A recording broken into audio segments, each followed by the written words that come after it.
అందరికీ నమస్కారం. ఈసారి మేడారం ఈరోజు 17th ట్రాఫిక్ వ్యవస్థ చూసుకొచ్చినాం. నాకు తెలిసి ఒక 6 కిలోమీటర్లు దుబ్బలకెళ్ళి నడిపించాలండి. దుబ్బ ముందు వెహికల్ కనబడట్లేదు, ఒక వెహికల్ వెనకాల ఒక వెహికల్ ఉంటే ఫ్రంట్ వెహికల్ కనబడట్లేదు, అంత దుబ్బ ఉన్నది. దుబ్బలకెళ్ళి తీసుకొచ్చిళ్ళు. అసలు ట్రాఫిక్ వ్యవస్థ చెత్త అండి. ఇంతకుముందు ఏదో బ్రహ్మాండం చేసిన బద్దలు కొట్టినామన్నారు కానీ అంత సినిమా లేదు ఇక్కడ.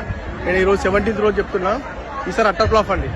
కాంగ్రెస్ ప్రభుత్వం ఏదో అని చెప్పించి ఏదో శిల్పాలు గోడలు అవి చూపించింది కానీ అదంతా కరెక్టే అండి. వచ్చే భక్తులకు మంచి సేఫ్టీస్ ఇవ్వాలి, మంచి ట్రాఫిక్ వ్యవస్థ లేదు.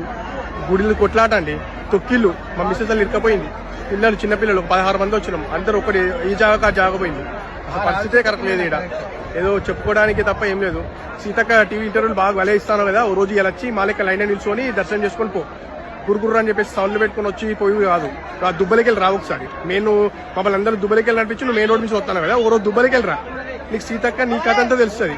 పెద్ద ఏదో వేసి ఏదో అని టీవీ ఇంటర్వ్యూలు ఇచ్చి బ్రహ్మాండం బద్దలు కొట్టినాం. ఈసారి మాదే అంటాను కదా, ఈసారి నువ్వు ఈ ఒక్క కేసు గురించి ఈసారి ఓడిపోతావు చెప్తున్నా కదా నేను. రేవంత్ రెడ్డి నువ్వు రావు, ఇక ఏమో అనుకున్నాం. కేసీఆర్ విలువ అందరూ తెలుస్తుంది. ఈ సీజన్ అయిపోయినాక మళ్ళీ ఫిబ్రవరిలో మాట్లాడుకున్నాం. ఇదే టాపిక్ గురించి మాట్లాడదాం, చూద్దాం. నేను ఇన్స్టాలో పోస్ట్ చేస్తే ఇది షేర్ చేయండి, చూద్దాం వ్యవస్థ ఎట్లుంటుందో.